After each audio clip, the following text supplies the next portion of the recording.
magluto tayo ng broccoli. So, dito naging panaas ng bawang, sibuyas, at saka ground pork. At ang bagay sa broccoli. Minsan pwede rin naman beef. Kapag sawa ka na sa beef, dito ka na lang muna sa pork. Pwede rin naman chicken. Kailangan pork ang gamit natin. So, ayan guys. Nagbawa na ang pork natin. Lagyan na natin ng konting baking soda. Ayan, konting baking soda. Hinaan ko lang ito. Lagyan lang natin ng konting baking soda. Okay. Para malambot ang karne. Lagyan na natin ng tubig.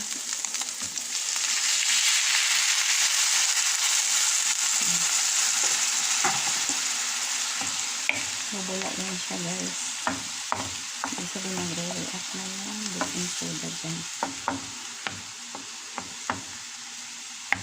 So, lagyan na natin ng panimpla. Lagyan na natin ng konting black pepper, konting hoisin sauce. Ayan o. Hoisin sauce. Konting toyo. Dito man. Hindi lang pampakulay doon. Dito man sa sauce. Tapos konting magic sarap. Hindi lang din. Ano lang. Pampalasa. Lagyan natin ng laurel. Para mabango. May medicinal purpose din ang laurel, pero hindi ko alam kung ano. Basta meron din.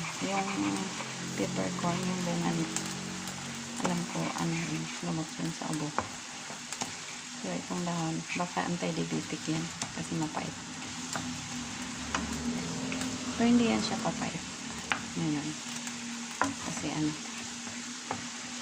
lagyan tayo natin ng konting sugar.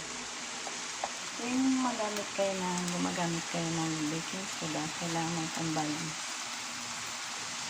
ng brown sugar para share tayo na hindi mapait. So, takpan lang natin sandali. A few minutes.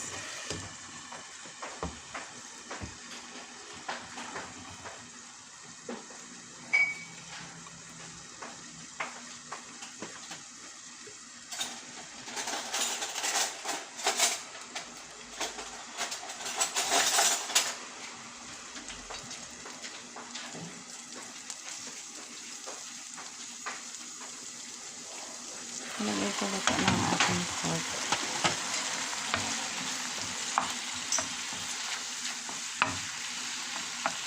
So, ilagay na natin ang ating broccoli. Yung broccoli natin guys, naka-blanch yan. Naka-blanch para hindi siya mag-brown. Green pa rin siya pag naluto. So, that's it guys. Patayin ko na ang ako. Thank you so much guys.